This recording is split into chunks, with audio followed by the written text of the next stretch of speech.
Greetings, astronomers. This is Tim. As an amateur astronomer, one of the things that I am interested in knowing before I plan an evening of observing is whether it's going to be clear.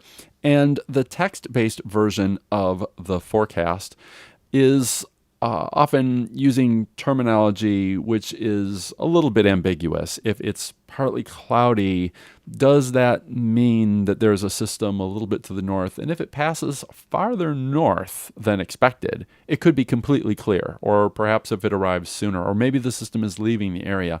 And so I had always hoped that there was a way to visualize where the weather is likely to be. Also, the weather forecast tends to be for broad areas of states, and it turns out sometimes you don't have to move very far at all to have your weather completely change. So I wanted a way to visualize this, and that's really what this video is here to show you. My favorite site for doing this is the Weather Underground, and they have a feature called the Wundermap. You could navigate to it, but if you just type wunderground.com/Wundermap, it will take you directly into it. You'll get this margin on the right. These are all of the layers. You want to make sure that you turn off all of the layers other than the model data. So turn off the satellite layer, that's gone. Make sure none of the other layers are turned on, otherwise they will obscure your model. And then we'll go ahead and turn on the model data. Once we turn on the model data, we get a gear icon. Let's go ahead and click the gear. There are some decisions that we need to make here. One is, what model do we want to use? So we're interested in cloud cover.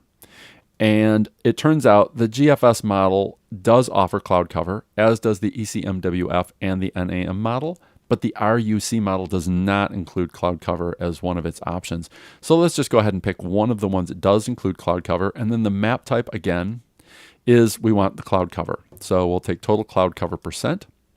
And this is when was the model run generated by the computer. It's not the prediction period, it's when the computer generated the model. You typically want the latest ones. Sometimes it will offer to indicate that there's a partial run available.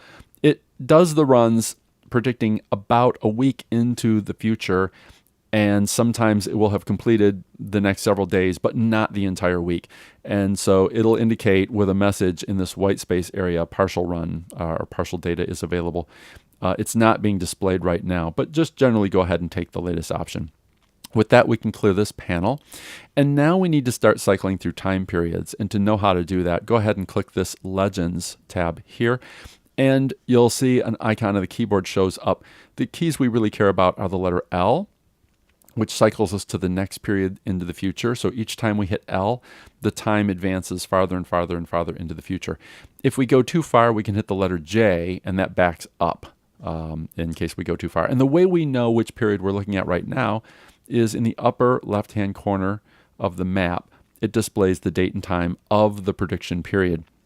So with that, let's just start tapping the letter L. As astronomers, we care about the evenings. So I'll tap the letter L repeatedly until I get to the evening. This is midnight GMT. That's only 8 p.m. my local time.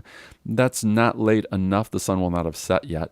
If I go one more tap, that takes me to 3 a.m. In my local time, that's 11 p.m.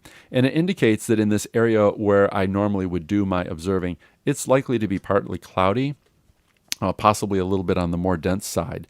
But that's not quite a complete picture, so let's go ahead and zoom out a little bit and get a wider view of the area. And I can see that it will be a little bit worse to the north and a little bit better to the south. But this is not a guarantee of where the clouds will be. It's just a prediction based on the available data and the type of model that we're doing. So if we're really close to the edge of the clouds, why, if these clouds were just a little bit, let's say I pick this Cadillac, Michigan area, if these clouds happen to be a little bit to the north, it could be cloudy there anyway. On the other hand, if they're a little bit to the south of where the model predicts, why, it could be fantastic. But if I'm really far away, like let's say I'm in this northern area of the Michigan Lower Peninsula, I'm so far away from these clouds that even if they're a little early, a little late, a little to the north, a little to the south, it's probably going to be safe anyway up here. So that's really what you're using this model for, is to get this information.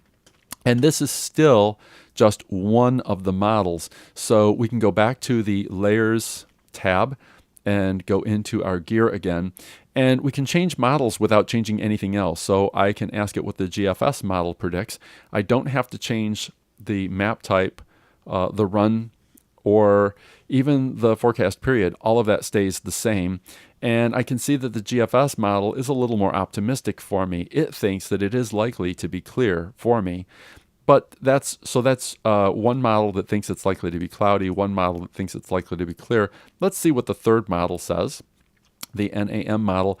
It also thinks that it's likely to be cloudy, but if I were willing to get in my car and do a little bit of a drive, I might be able to get to a clear area.